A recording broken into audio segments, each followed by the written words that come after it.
So, common security, so much to say, but I think for me, the essence of common security is recognizing that the dominate or be dominated paradigm, the peace through strength paradigm, the way in which we attempt to achieve security by controlling the situation is deeply damaging. It drives arms race and confrontation. Common security is recognizing that, and that my security depends upon everybody else feeling secure. But there is something more fundamental here, which is in the word security itself. If we strive to secure security at other people's expense, we lose it.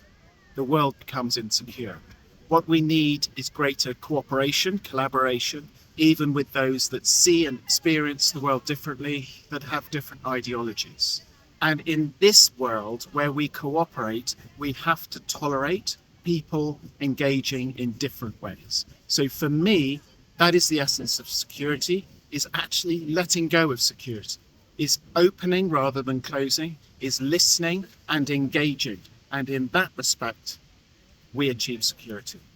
So when it comes to nuclear weapons, they are pretty poor in terms of delivering security. We have two examples actually right now. We have the Ukraine war, where the Russians shook the cage and made nuclear threats. And that had some minor impact at the beginning, but it really hasn't deterred Ukraine from defending. And it demonstrates the limit of nuclear coercion. And we have a war between a nuclear weapon state and a non-nuclear weapon state, in which nuclear weapons have played a very small role. Even more profound, the Iran war that is carrying on at the moment. We have a middle-sized power facing two nuclear-armed states of vastly superior military capability, and the Iranians have successfully resisted, at least up until now. And they have damaged not only the American bases in the Gulf, but they have used a much more powerful tool, and that is the economic damage that they have been able to cause across the world.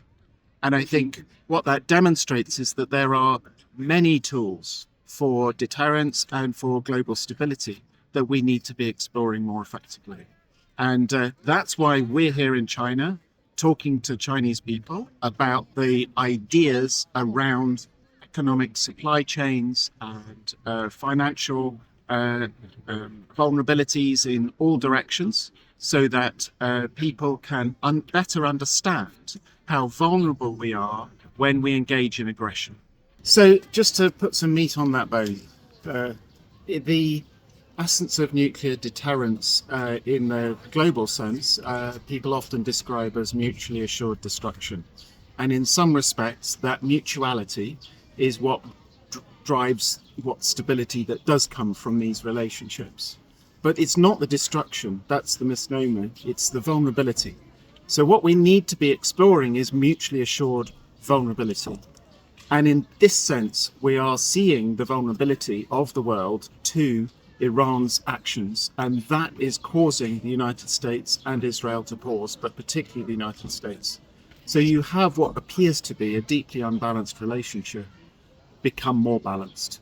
And what we're exploring is how this can be better designed in such a way as to create stability and mutual respect, even when there is contradiction and difference of view around governance structures, around culture, and around interests, so that common security is achieved by negotiation, by listening, by opening and better understanding one another, but also by recognizing that the vulnerabilities that we have between us, particularly around the supply chains, around the financing around the world, around the relationships that we have, do not necessarily have to depend upon military balance, or particularly not on nuclear weapons.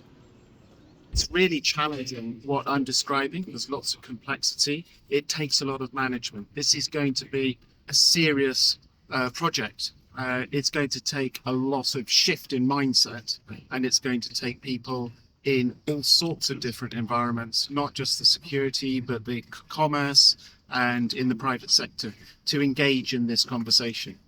But I think in essence, what we are talking about is the revolution that is required as things move away from a US dominated world towards a more multipolar world. Let's face it, we face huge vulnerabilities, global catastrophic risks that are coming together at accelerating pace that require demand more cooperation at the international level, just as the top-down control model is breaking apart.